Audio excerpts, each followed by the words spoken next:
The Lord be with you. And with your spirit. A reading from the Holy Gospel according to Luke. Glory to you, O Lord.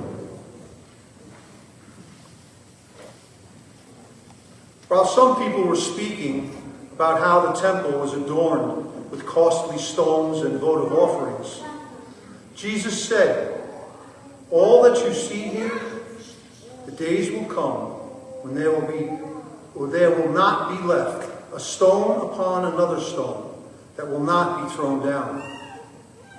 Then they asked him, "Teacher, when will this happen? And what sign will there be when all these things are about to happen?" And he answered, "See that you not be deceived. For many will come in my name, saying, 'I am he,' and the time has come. Do not follow them. When you hear of wars and insurrections, do not be terrified, for such things must happen first. But it will not immediately be the end." Then he said to them, "Nation will rise against nation, and kingdom against kingdom. There will be powerful earthquakes, famines, and plagues from place to place. And awesome sights and mighty signs will come from the sky. Before all this happens, however, they will seize and persecute you. They will hand you over to the synagogues and to prisons, and they will have you led before kings and governors because of my name. It will lead to your glory. It will lead to your giving testimony. Remember, you are not to prepare your defense beforehand, for I myself shall give you a wisdom in speaking that all your adversaries will be powerless to resist or refute. You will even be handed over by parents, brothers, relatives, and friends. And they will put some of you to death. You will be hated by all because of my name, but not a hair on your head will be destroyed. By your perseverance, you will secure your lives." The Gospel of the Lord. Praise to you, Lord.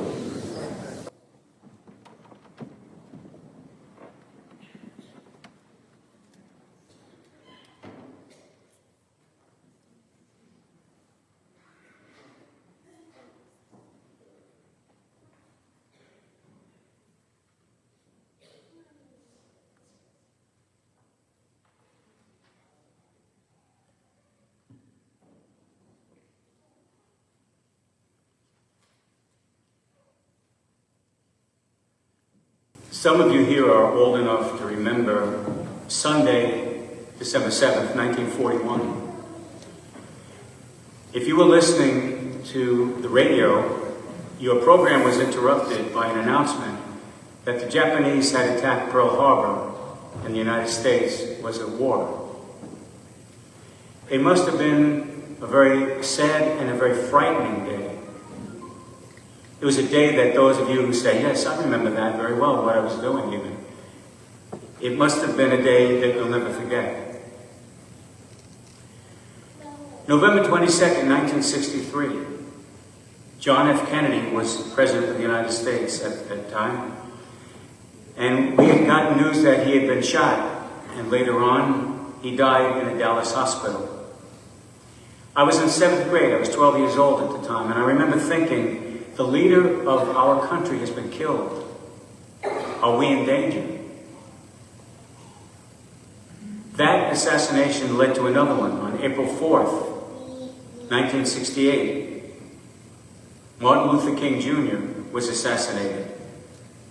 That led to another assassination on April the 4th, 1968. Robert F. Kennedy, on June 6th, Robert F. Kennedy was assassinated.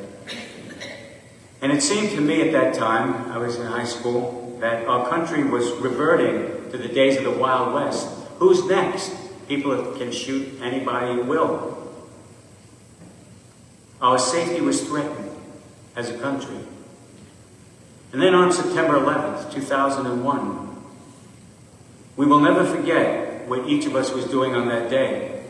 I had just finished celebrating the 9 o'clock Mass at Christ the King in Comac, where I was pastor, and someone who was on the end of the communion line said to me, "Father, you might want to make an announcement that planes have just hit the Twin Towers." And that's all he said to me, and I didn't know that that was intentional. I didn't know that also a plane hit the Pentagon, one of the Pentagon buildings too. So I made the announcement and I said, "Pray for those people who were killed." Little did I know what actually happened. When I got back to the rectory, the staff was watching on the rectory TV what was happening, what was unfolding. And I can't begin to put into words what effect that attack has had on us, not only as Americans, but on the world. Because we live forever under the threat of constant vigilance of another attack, wherever it might come from. When we go to fly in airplanes, the security, and in other areas, the security in schools. So we live with constant vigilance.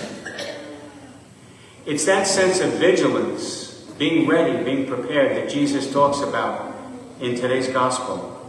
He talks about the day of the Lord, or the second coming. And he uses images from the Old Testament, images that we call apocalyptic. What does that mean? It means things that will wake us up, that will frighten us deliberately, to frighten us and shake us and say, where are you in your relationship with God? Because life is short. And so these apocalyptic images are very frightening, as we heard in the gospel.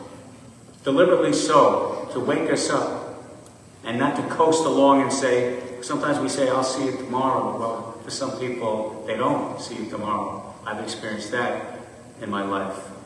So Jesus says, he uses the frightening images of the destruction of the temple, wars, insurrections, powerful earthquakes, famines, plagues, signs in the sky, persecutions.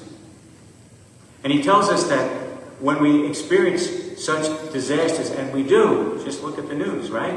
People say to me, I don't even watch the news anymore. It's all bad news. I can't stand to watch it. It depresses me. And that's what's going on. And Jesus says, when you experience such disasters, they must happen, and they do. He predicted it. This is what he says. When you experience those, when you are depressed and saddened and frightened and terrified, and we're saying, what kind of world are we bringing our children up in? When you have that kind of fear and worry and terror, this is what Jesus says. His words are for us today. Do not be terrified, for such things must happen first, but it will not immediately be the end. Then he says, by your perseverance, you will save your lives. By your perseverance. That means not giving up, not giving in, not throwing in the towel. We can very easily be discouraged in our faith when we see the violence in our world, when we watch the news, if we read the newspaper. Or not only in the world, but by the collapse of things perhaps in our own individual lives. You might get unexpected bad news. Somebody's been in an accident. Somebody is diagnosed with a serious illness. Changes things. And the worst is when somebody experiences the sudden, unexpected death of a loved one. Your world is turned upside down. So we can understandably be tempted to conclude that it seems like evil has the upper hand. It seems like the devil and God are in an arm wrestle, and who's going to win? But remember, Jesus has been raised from the dead. He has destroyed the power of evil. He hasn't eliminated evil.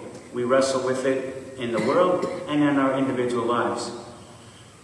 But it can never win, because we can turn to him who has defeated the power of evil. The strength and power of his resurrection is available to us in the sacraments and our prayer. But it's very easy to be discouraged and to say, well, look at all the evil. Why isn't God doing anything?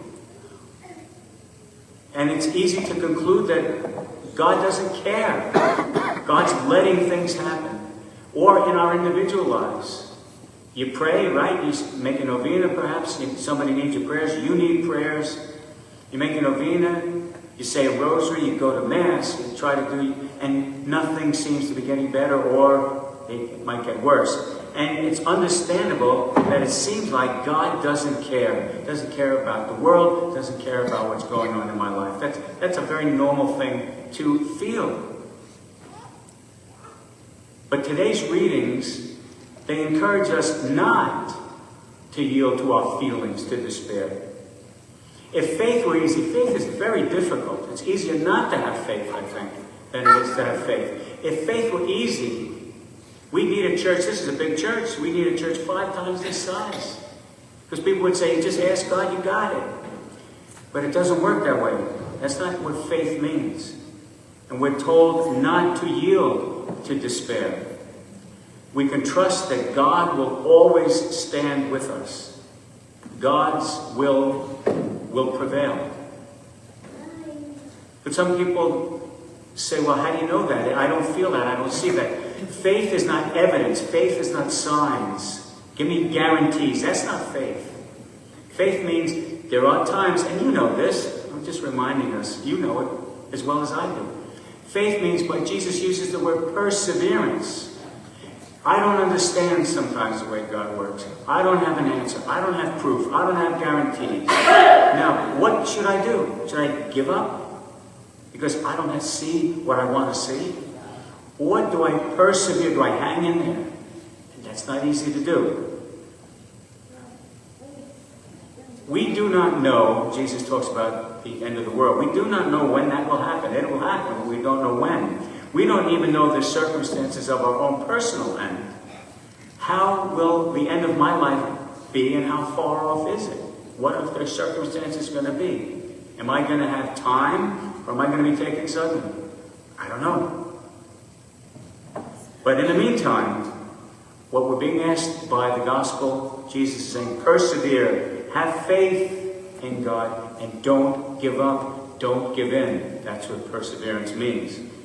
God will eventually, with a timetable known only to Him, bring good out of all evil. When you walk into a Catholic church, you see a crucified Christ. Doesn't that strike you as odd? A defeated Christ. That's what we see in Catholic churches. But we know that's not the end of Jesus' story, the end of His life. The end of His life is resurrection and new life. And new things begin to happen. And new things do happen when we tap into the power of that resurrection. When we don't give up. In the end, we believe goodness, justice, and right will triumph. Even though it doesn't seem at times like they will. Let's listen to the words that Jesus spoke to us again.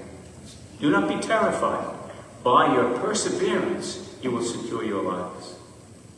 In other words, He's telling us, hold on to your faith. Be secure in the knowledge that God will provide us with the strength and the courage that will help us in whatever difficulties we may be dealing with right now or may have to deal with in the future. He tells us not to be afraid when any kind of suffering threatens to overwhelm us, and not to yield to hatred or to resort to violence. He's telling us to hold on to God through all the ups and downs, joys and sorrows of our lives. And above all, He tells us not to fear, not to worry, only to trust, to pray, to believe, and to hope. And this is what will enable Christians to patiently endure day by day until the end, which actually will be for each one of us a new beginning.